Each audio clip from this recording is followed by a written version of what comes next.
vedere žiadne skrinky, rovnako dnešné vypočúvanie sa vodiča, ktorého španielský výskum vodič uviedol, že by na utrpenie propustil potom sa vrtiť opravili žiadne priznal, že išiel z prílišný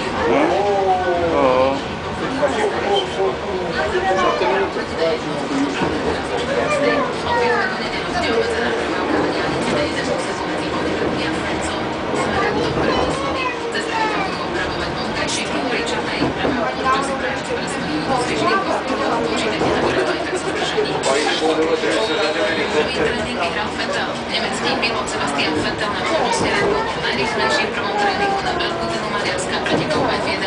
Druhý skončil jeho tímový kolega Austrálčan Max Weber, tretí bol Finn Kimi Räikkönen na Lotuse. Druhý dnešný tréning sa začína práve teraz. 10. kolo majstrovstiev sveta F1 na Hungaroringu, nedeľa v Budapešti na programe v nedeľu.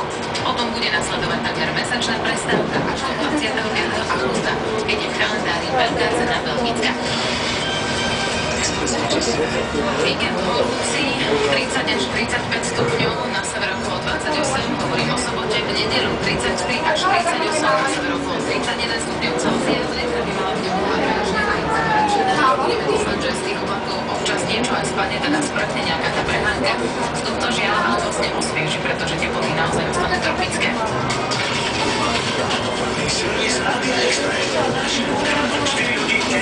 Nehodu dokumentujú na R1 pri Žarnovici, ktorá do Žiarnova. Pozor stále na R1 z Bratislavy do Trnavy na 35. kilometri pri hranici ostávané ukazané osobné auto. Mobilný radar jazdí pod jednotke medzi Piešťami a Novým Mestom nad Váhom, je to tmavý super a medzi Prešovom a Kapušanky jazdia meria policajný lev. Radar je v Bratislave na Pánovskej pri Dahovnici, ktorú sú viedzani na Krenovskej pred hodinu jazdom smer zo Zlatohoroveckej. Naviac je do Nových Zámkov z Váhnova a Zachalov na Žanom smer do Žarovice. Oba smery, radar a riadka sú na výjazde z Krivace do Juričtovne. Ďalej merajú Kočenci a Vianky v smere do Kirakova na výjazde zo Svídla do Bratislavy ceste. Kapušanov smer do Raslavíc, Sečovci v smer do Trebišova. Jeden radar vydelaný. Ja to je škola Petra, také nám bude škola Kovina 6 zlata, akcident. Ďakujeme, ja ešte pridám 2 radary, jeden je v Horovciach a teda v smere do Michalovec a ďalší v Stavčíne, oba smerne riadka na viazde do Nových Sadovských.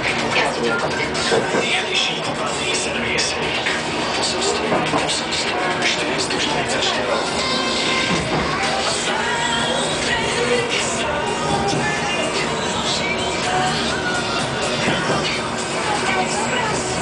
Aj po 15. zbaví na Expresse Moda a tak sledujem, ako vyzerá pracovná morálka naša na Slovensku. Za viazdom na 13. Tak Peťa je v práci, ale bicykel, Mišo,